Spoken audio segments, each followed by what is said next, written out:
இந்நாள் இனிய நாளாக அமைய ராமானுஜர் திருவடியை பற்றி பரந்தாமனை அறிவோம். தினம் ஒரு நாராயணீயம்.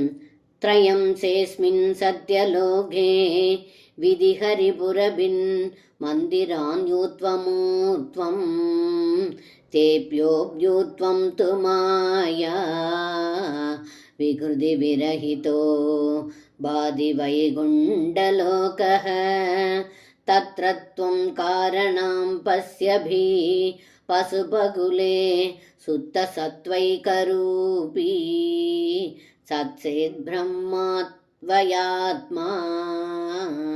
பவனபுரபதே பாகி மாம் சர்வரோகாத்.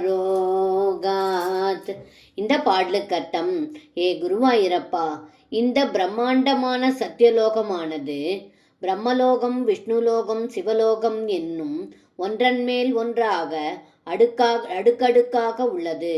அதற்கு மேல் மாயையின் விகாரமற்றதான வைகுண்டலோகம் பிரகாசிக்கிறது. அதில் பிரளயத்தில் உண்டான காரண ஜலத்திலும், கிருஷ்ணாவதாரத்தில் கோகுலத்தில், அனைத்து இடத்திலும் சுத்த ஸ்வரூபியான தாங்கள் சச்சித் ஆனந்தமான பரம்பொருளாக விளங்குகிறீர்கள். அப்படிப்பட்ட குருவாயிரப்பா, என்னை எல்லா நோய்களிலிருந்தும் காத்து அருள் புரியுங்கள் என்று இந்த பாடலில் பட்டத்ரி சொல்கின்றார். சர்வம் கிருஷ்ணார்ப்பணம். ஸ்ரீ குருவாயூரப்பன் திருவடிகளே சரணம்.